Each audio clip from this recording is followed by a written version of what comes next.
네, 오늘 아침 신문은 어떤 소식을 다뤘는지 짚어보겠습니다. 이현웅 아나운서가 주요 내용 정리했습니다. 어서 오십시오. 안녕하십니까?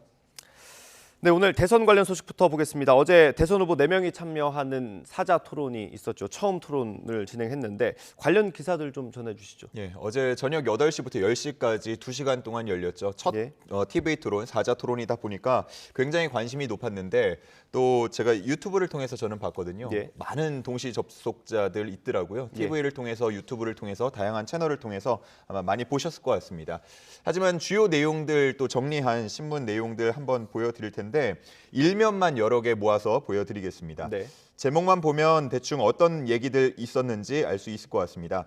먼저 조선일보 같은 경우는 4당 후보 모두 다 국민연금 개혁에 한 목소리를 냈다고 중요하게 다루고 있었습니다. 예. 안철수 후보가 주도를 해서 나온 얘기인데 네. 뭐 구체적인 그 안까지 나온 건 아니지만 개혁 필요성에 대해서는 네 후보가 모두 공감대를 이뤘다는 의미가 있었습니다. 네. 경향신문은 여기에 더해서 대장동 의혹을 둘러싸고 치고받았다라고 썼고요. 이재명 후보를 제외한 나머지 3명의 후보가 공세를 폈고 이 후보는 다시 한번 반박하는 모습이 연출됐습니다. 예. 또 사드 추가 배치에 대해서는 윤석열 후보가 재차 필요성을 강조했는데 여기에 대해서 이재명 후보가 중국의 반발을 사서 경제를 다 망칠 것이냐 이렇게 대답하는 부분도 있었습니다. 그리고 부동산 정책에 대한 토론도 있었는데요. 이재명 후보는 이번 정부의 정책에 다시 한번 사과를 하는 모습이었습니다. 예. 저는 본 방송을 보진 못하고 출근해서 이제 유튜브를 통해서 봤는데 안희정 전 지사 사건을 언급할 때 이제 김건희 씨가 이 사건을 언급한 것 말고는 사실 가족 관련된 얘기는 많이 없었던 것 같아요. 그렇습니다. 이 네 후보 모두 다 가족 리스크와 관련한 공세를 펴지는 않았는데 그동안에 뭐 방송 보도 비중을 본다던가 예. 아니면 인터넷상에서 사람들이 관심을 갖는 부분을 봤을 때는 좀 의외다라는 반응이 나오기도 했습니다. 예. 서울신문을 보면 이 토론장에 입장할 때 그리고 토론이 끝나고 나올 때 이 기자들은 배우자 관련된 질문을 했었는데 먼저 입장할 때를 보면 배우자가 응원을 해줬냐라는 질문을 후보들한테 했다고 합니다. 예. 이재명 후보는 잘하고 오라고 했다. 윤석열 후보는 응원 안 해주더라 이렇게 답을 했다고 하고요.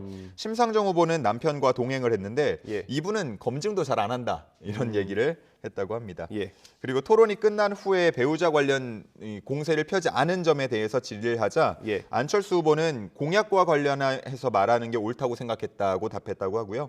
심상정 후보는 후보 검증하기도 바쁜데 부인까지 테이블에 올려놓기 어렵다고 답했다고 합니다. 예. 동아일보 같은 경우도 배우자 공격이 없었다는 점을 주목했는데 이재명, 윤석열 두 후보가 상대 배우자에 대해서 언급하지 않은 건 뭐 표면적으로는 네거티브를 하지 않겠다는 설명이었지만 그 속내는 부메랑이 되어서 되돌아올 수 있기 때문이라고 분석하고 있었습니다. 네, 뭐 네거티브도 없었지만 실수도 결정타도 없었다. 뭐 이런 기사가 있기도 하더라고요. 뭐 한쪽으로 기울지 않았다는 분석들이 대부분 많은 것 같아요. 후보들도 뭐 탐색전이었다 이런 언급을 하기도 했고요. 그렇습니다. 예, 다음 토론이 또 기대가 되네요. 네, 이번 토론에서 가족 리스크에 대한 공방이 없었지만 좀 장외에서는 계속 공방이 있었죠. 맞습니다. 국민의힘이 어제 김혜경 씨와 전 경기도청 공무원 배모 씨를 고발하기도 했는데 관련 기사와 사진이 경향신문에 실려 있었습니다. 네. 특히나 대리 처방과 관련한 배모 씨의 주장, 본인이 이제 복용을 하려고 했다. 네. 민주당 측의 해명 모두 다 앞뒤가 맞지 않는다는 지적이 있다고 했고요. 예. 이에 대해서 민주당 안에서도 우려의 목소리가 있다고 하는데 그동안 공정에 대해서 이야기해왔는데 면목이 없다는 반응도 있었고 또 있는 그대로 인정하고 사과해야 한다는 반응도 있었다고 합니다. 예.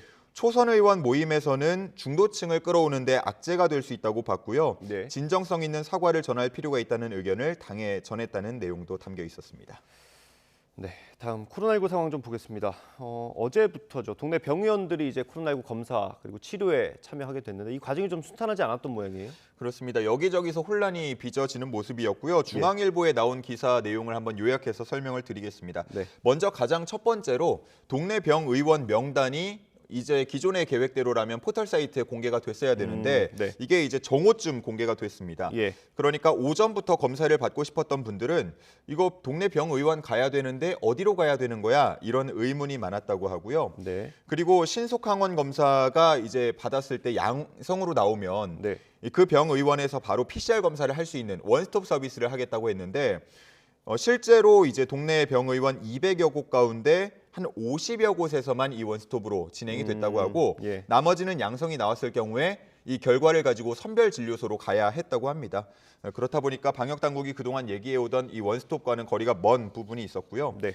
또 몇몇 병의원에서는 검사 키트나 보호구가 오지 않아서 검사를 정상적으로 진행하지 못했다는 인터뷰도 있었습니다. 네. 아무래도 이 코로나 상황, 오미크론 변이 확산 상황이 심각한 모습이다 보니까 조금 더 빠르고 철저한 대응들이 필요할 것 같습니다. 네, 최근에 확진자 증가 속도가 좀 많이 빨라지고 있기 때문에 좀 이런 시스템들이 안정을 빨리 찾아야 될 것 같습니다. 예. 다음 소식 보겠습니다. 미국이 IS 지도부 은신처를 급습했다는 소식이네요. 예, 그렇습니다. 간밤에 있었던 발표인데요. 네. 조 바이든 미국 대통령이 미군 특수부대가 시리아에 있는 IS 지도부 은신처를 급습해서 네. 지도부인 알 쿠라이시를 제거했다고 발표를 했습니다. 네. 조선일보에 실린 사진 보면요, 이 미군이 급습한 IS 은신처 사진이 나와 있는데 꽤 네. 심하게 훼손된 모습 보실 수 있습니다.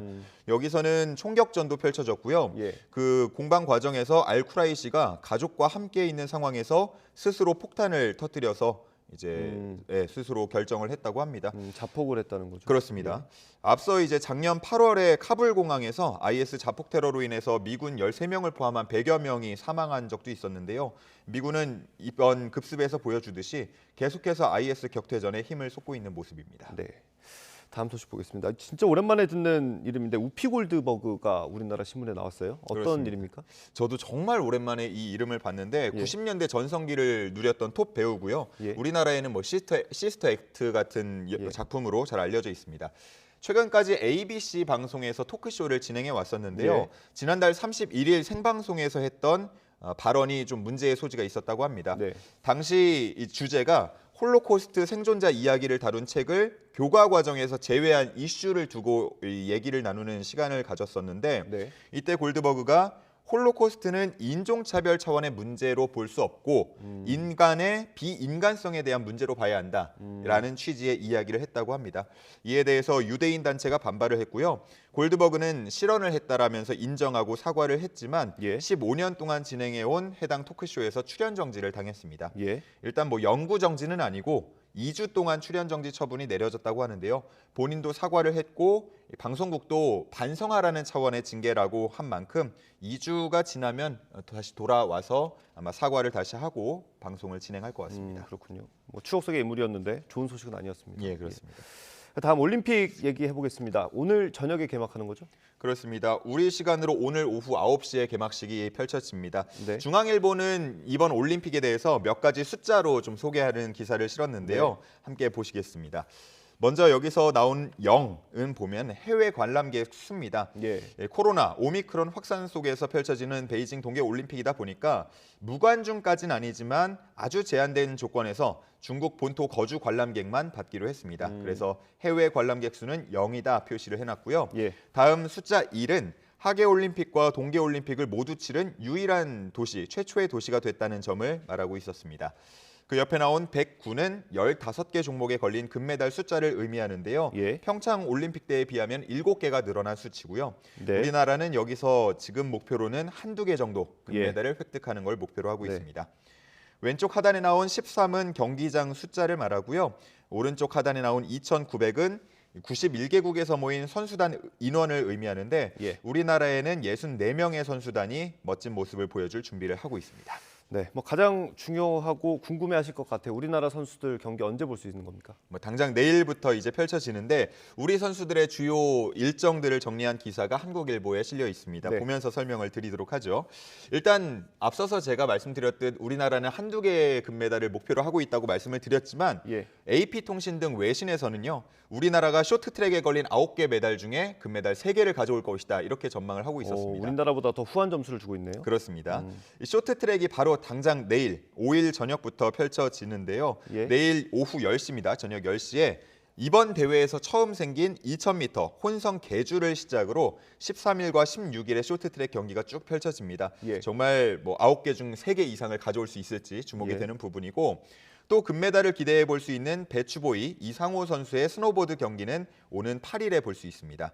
그리고 빙판 위의 예술이라고 불리는 피겨 스케이팅 같은 경우는 남자 경기는 8일과 10일, 여자 경기는 15일과 17일에 볼 수 있고요. 지난 대회에서 많은 주목을 받았던 여자 컬링 팀 킴의 경기는 여러 쭉 펼쳐지지만 오는 14일에 한일전이 또 열리거든요. 이 부분도 주목이 됩니다. 대체로 경기들이 뭐 우리 퇴근 시간 이후에 펼쳐지는 만큼 예. 많은 즐거움을 주고 의미를 전달해 줄 수 있지 않을까 기대해 봅니다. 예, 가족들과 집에서 오랜만에 좀 소리 지르면서 경기 볼 수 있으면 좋을 것 같습니다. 네, 이 그렇습니다. 쇼트트랙 선수들이 초반에 기세를 좀 올려서 전체 선수단이 좀 좋은 기량을 보였으면 좋겠습니다. 뭐 첫날부터 금메달 한두 개 따오면 그 이후에는 맘 편히 경기 치를 수 있으니까요. 네, 좋은 경기 결과 기대해 보겠습니다. 오늘 말씀 여기까지 듣겠습니다. 고맙습니다. 감사합니다.